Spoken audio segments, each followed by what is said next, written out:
వేణుస్వామి చెప్పిన జ్యోతిష్యం కొన్నిసార్లు ఫలించింది, ఇంకొన్నిసార్లు బెడిసికొట్టేసింది. వేణుస్వామికి ప్రభాస్ ఫ్యాన్స్ కి మధ్య ఎప్పుడూ కోల్డ్ వార్ జరుగుతూనే ఉంటుంది. ఇక శ్యామలాదేవి కూడా వేణుస్వామి మీద కౌంటర్లు వేస్తుంటుంది. ప్రభాస్ పుట్టిన తేదీ, నక్షత్రం నాకే తెలియదు, ఆయనకెలా తెలుస్తుంది అంటూ శ్యామలాదేవి చేసిన కౌంటర్లు బాగానే వైరల్ అయ్యాయి. ఇక నాగచైతన్య, సమంతలు విడిపోతారని చెప్పడం, ఆ జోష్యం నిజం అవడంతో వేణుస్వామి ఎక్కువగా వెలుగులోకి వచ్చారు. ఇక ఈసారి ఎన్నికల్లో జగన్ గెలుస్తాడు అని చెప్పడం, తీరా ఫలితాలు తేడా కొట్టడంతో వేణుస్వామి ఒక బహిరంగ ప్రకటన కూడా చేశాడు. తాను ఇంకెప్పుడు కూడా మీడియా ముందు ఇలా సెలబ్రిటీస్ పర్సనల్ విషయాలు కానీ, జ్యోతిష్యాలు కానీ చెప్పను అని అన్నారు.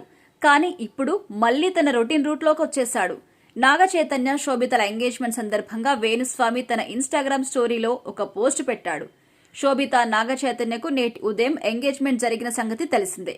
అతి కొద్ది మంది కుటుంబ సభ్యుల సమక్షంలో ఈ వేడుకలు జరిగినట్టుగా తెలుస్తోంది. ఉదయం 9:42 ముహూర్తం అని నాగార్జున ట్వీట్ వేసిన సంగతి తెలిసిందే. ఇక నాగ్ అధికారికంగా అలా ప్రకటించడంతో ఒక్కసారిగా సోషల్ మీడియా షేక్ అయింది. ఇక వీరి వివాహ బంధం ఎలా ఉంటుంది అనే విషయాన్ని రేపు విశ్లేషిస్తాను అని